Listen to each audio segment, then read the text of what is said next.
Hello, Massatax here and welcome back to my channel. Today we're going to have a look at a battle from the T28 American Premium Medium Tank. It is the Super Pershing. If you're new to my channel and you enjoy what you see, please don't forget to subscribe. So before we get into the action, I'll show you my crew and equipment that I've currently got on this tank.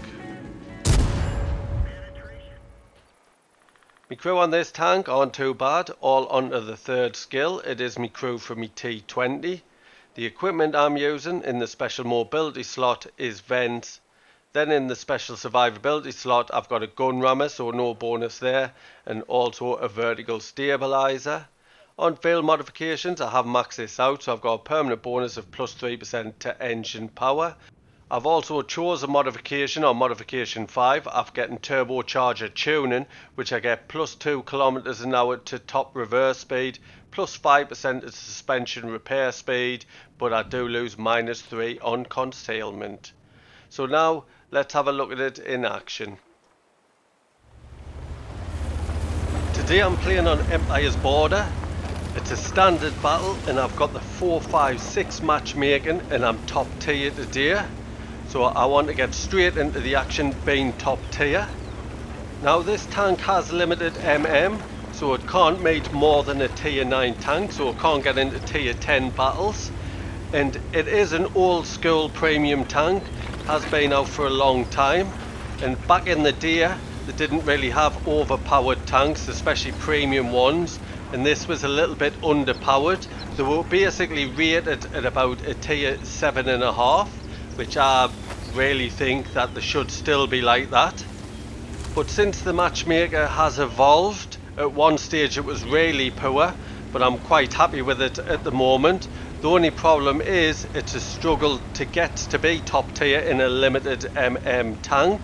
Mainly you're in all tier 8, so you're at a disadvantage, but what's happened over the years, they have buffed these tanks, all the limited MM tanks as far as I can remember, and this has had significant buffs.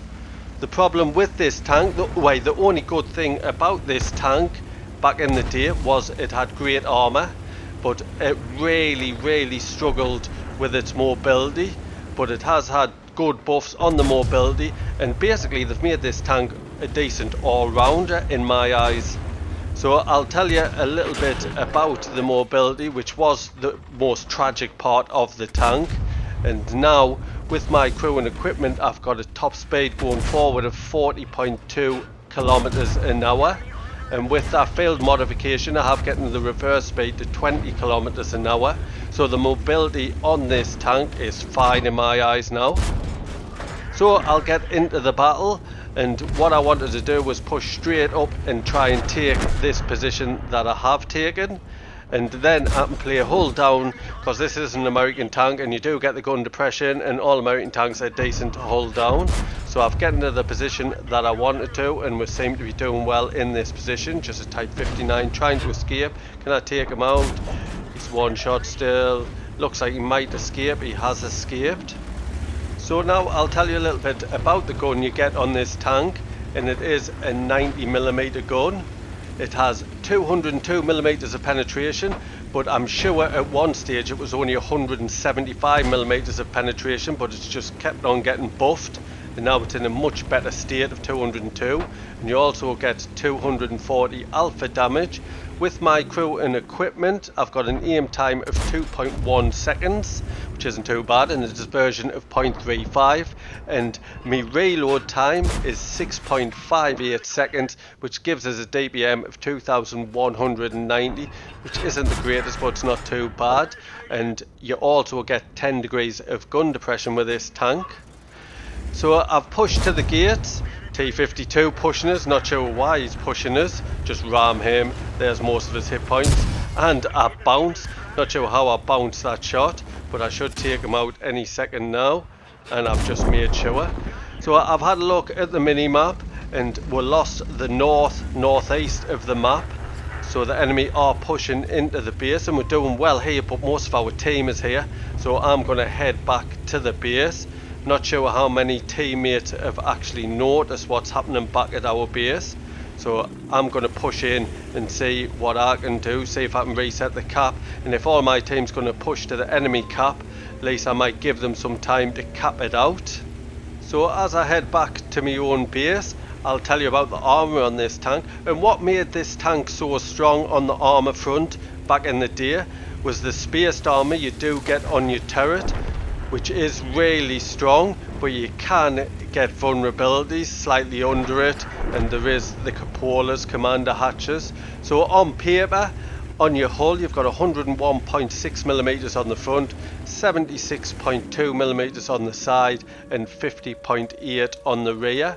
Your turret armour is pretty much the same. You get 101.6mm on the front. There's a Hellcat capping, so I've reset it there. Back the armour, and as I was saying, 101.6mm on the front of the turret, 76.2mm on the side and rear. So there's a T28 HTC, which I know can be a bit awkward, but I do know the weak spot, them little R2-D2 side bits, gun hatches, gun turret. So if I can take him out, then I can focus on the cap, and he's been taken out. So somebody's just pulled out the cap because it's went up, unless we reset it, not exactly sure. So here's some more, nice shot into him, but I'm going to try and keep tucked away, because if he's got a full magazine he could probably take us out. But somebody's still capping there. I've lit up the person that's capping. It's a Thunderbolt. That Hellcat, Super Hellcat, did damage me ammo rack, so I've used my repair kit to sort that problem out. So can I take that Thunderbolt out? Thunderbolt's been taken out and saved the cap. So now I'm going to pressure the Super Hellcat. There's another shot into him. It's only a one shot. I'm keep on pulling back, so I'm hull down. My armour should stand up well against him, and I've managed to take him out. So now there's some more. My team are finally pushing in to help the cap, and there's some more gone. Only one tank left, and he's back at the base. So there's only one more thing I can tell you about this tank, and that's the view range.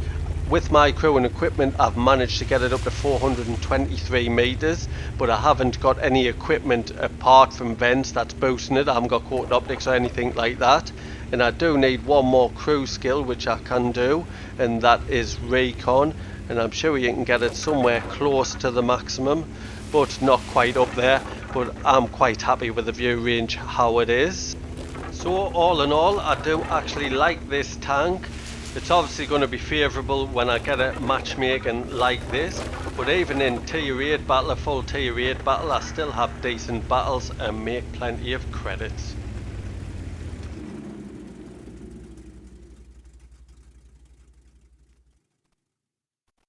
Let's have a quick look at the stats.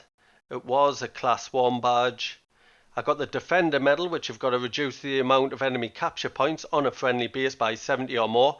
I actually reset it for 71. And I got the High Caliber for me 3,703 damage with 398 assist. Also got 5 kills. Top of the tree for XP with a base XP of 1,353. Top for damage. I made 197,000 credits, that's due to battle payment and a personal reserve bonus, plus 5,278 XP, that's due to playing a premium vehicle, a personal reserve bonus, and an award for the first victory each day, which was at ×2. I'd like to thank you for watching today's battle. I hope you enjoyed it. If you did, please don't forget to like and comment. And if you're new to my channel, please subscribe. There's a little icon in the bottom left hand corner. Cheers.